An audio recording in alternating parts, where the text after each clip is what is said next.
ജനങ്ങളോട് ഇങ്ങനെ ഉപദേശം ചെയ്തുകൊണ്ട് പോവുകയാണ് ഒരു ദിവസം. അപ്പോഴോ ഒരാളവിടെ എഴുന്നേറ്റിരുന്നു. എന്നിട്ട്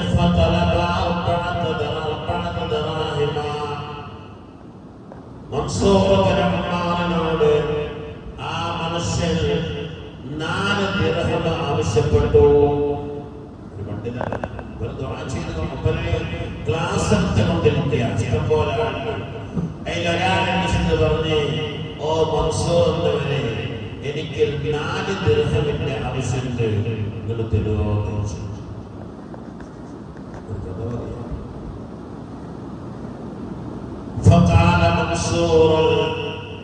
അപ്പോൾ മൻസൂർ എന്ന പണ്ഡിതൻ എഴുന്നേറ്റ് നിന്നിട്ട് ചോദിച്ചു,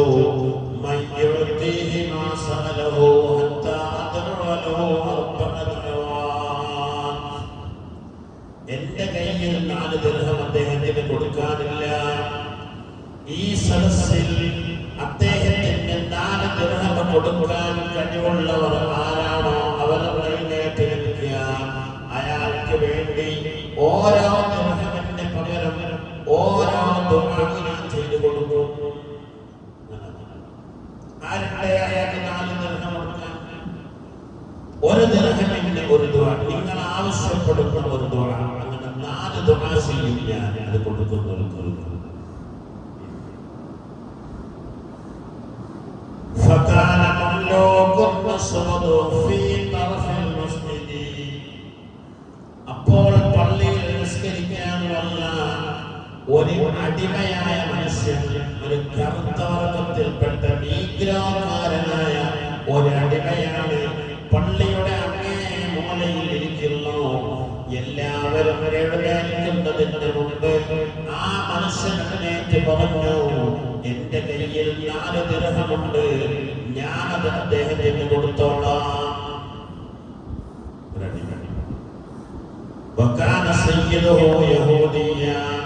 ആ അടിമയുടെ യജമാനൻ ഒരു ജൂതനായിരുന്നു.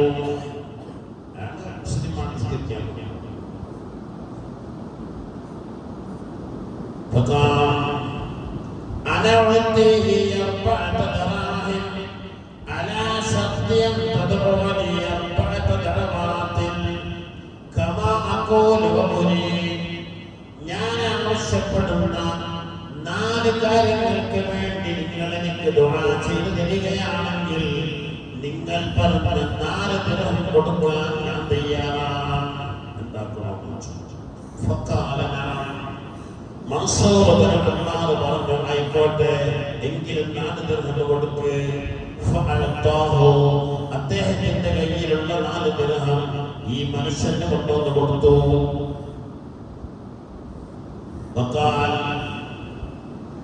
അപ്പോൾ ആ അടിമയായ മനുഷ്യൻ പറഞ്ഞു,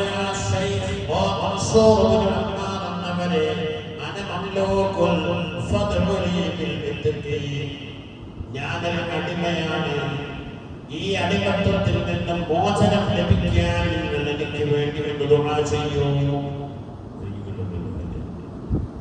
മോചനത്തിനുള്ളിൽ 1000-കണക്കിലൊക്കെ 100-കണക്കിലൊക്കെ ദിർഹമൊക്കെ കൊടുക്കണം. 4 ദിർഹം കൊണ്ട് കിട്ടാൻ പോകും. അയാൾക്ക് ആദ്യം വേണ്ടിയത്, ഞാനൊരു അടിമയാണ്, ഈ അടിമത്വത്തിൽ നിന്ന് മോചനം ലഭിക്കാൻ വേണ്ടി നിങ്ങൾ എനിക്ക് വേണ്ടി ദുആ ചെയ്യൂ.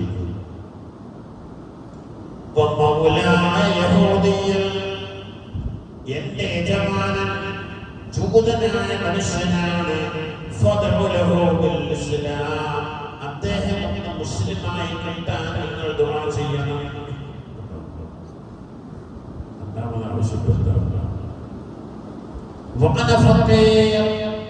ഞാനൊരു ദരിദ്രനാണ്,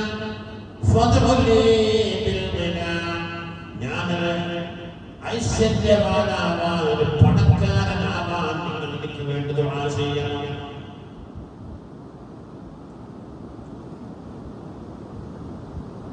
നാലാമത്തേത്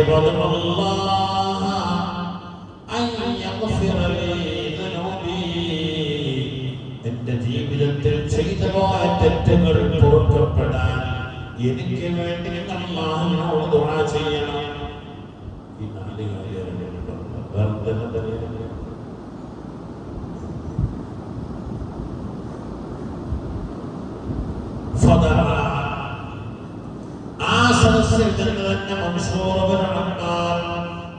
4 കാര്യങ്ങൾക്ക് വേണ്ടി ദുആ ചെയ്തു. അദ്ദേഹം പള്ളിയിൽ നിന്ന് അദ്ദേഹത്തിന്റെ യജമാനന്റെ വീട്ടിലേക്ക് മടങ്ങി ചെന്നപ്പോൾ യജമാനൻ പുറത്തു നിന്ന് നിൽപ്പുണ്ട്.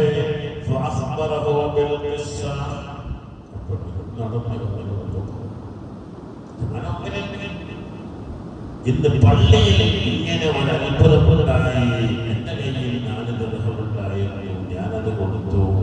എനിക്ക് വേണ്ടി മൻസൂർ ഇബ്നു അമ്മാർ എന്ന പണ്ഡിതൻ 4 ദുആകൾ ചെയ്തു. അതിലുള്ള ഒന്നാമത്തെ ദുആ, ഞാൻ ഈ അടിമത്തത്തിൽ നിന്ന് മോചനം നേടാനാണ്. രണ്ടാമത്തെ ദുആ, നിങ്ങൾ മുസ്ലിമായി ഇസ്ലാമിലേക്ക് തിരിച്ചു വരാനാണ്. മൂന്നാമത്തെ ദുആ, ഞാനൊരു പണക്കാരനാവാനാണ്. നാലാമത്തെ ദുആ, എന്റെ ദോഷങ്ങൾ പുറത്തുപെടാനാണ്.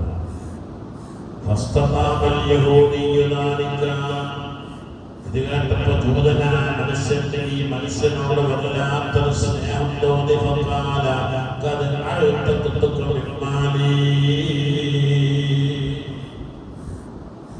സ്നേഹം തോന്നിയപ്പോൾ ആദ്യം പറഞ്ഞത്, ഞാൻ നിന്റെ അടിമത്തത്തിൽ നിന്ന് ഞാൻ നിന്നെ ഇതാ മോചിപ്പിച്ചിരിക്കുന്നു, നീ സ്വതന്ത്രനാണ്. ഒന്നാമത്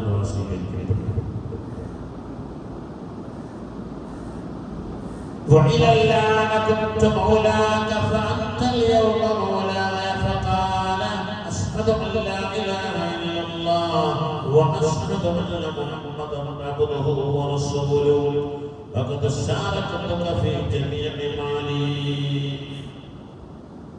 എനിക്കൊരുപാട് സമ്പത്തുണ്ട് മോനെ, ഞാനിതാ നീ ആഗ്രഹിച്ചതുപോലെ ഇസ്ലാമിലേക്ക് വരികയാണ്. അഷ്ഹദു അല്ലാ ഇലാഹ ഇല്ലല്ലാഹ് വഅഷ്ഹദു അന്ന മുഹമ്മദൻ റസൂലുള്ളാഹ്. ഇന്ന് വരെ ഞാൻ നിന്റെ യജമാനനും നീ എന്റെ അടിമയുമായിരുന്നു, അതിപ്പില്ലാതായി. രണ്ടാമത്തേത്, ഞാൻ ഇസ്ലാമിലേക്ക് വന്നു. എന്റെ അടുത്ത ആഗ്രഹം, എന്റെ സമ്പത്തിന്റെ പകുതി ഇന്ന് മുതൽ നിനക്ക് അവകാശപ്പെട്ടതാണ്, പകുതി എനിക്കുള്ളതുമാണ്. സമ്പന്നതകൾ 3 ദിവസം. അമ്മൽ ഹാദത്തു റാബിയ, നാലാമത്തെ ആവശ്യം,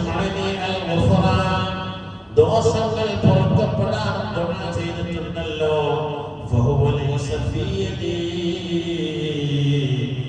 അത് എന്റെ കയ്യിലുള്ളതല്ലല്ലോ എന്ന് യജമാനൻ പറഞ്ഞു.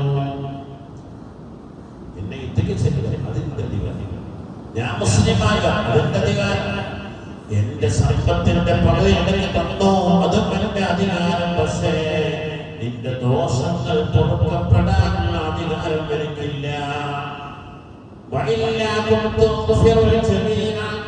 ആ അധികാരമോടുകൂടി എനിക്കുണ്ടായിരുന്നെങ്കിൽ നിങ്ങൾ എന്റെ മുഴുവൻ ദോഷങ്ങളും ഞാൻ പുറത്തു തരുമായിരുന്നു എന്ന് പറഞ്ഞപ്പോൾ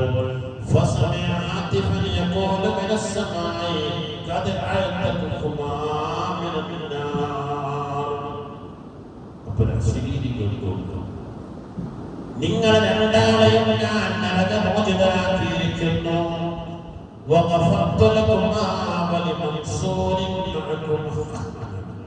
നിങ്ങൾക്ക് രണ്ടാൾക്കും മാത്രമല്ല, നിങ്ങൾക്ക് വേണ്ടി ദുആ ചെയ്ത മൻസൂർ ഇബ്നു അമ്മാറിന്റെയും ദോഷം ഞാനിതാ പുറത്തിരിക്കുന്നു എന്ന് ആ ഒരു അശരീരി കേട്ടു എന്ന് മഹാന്മാർ രേഖപ്പെടുത്തി വച്ചിരിക്കുന്നു.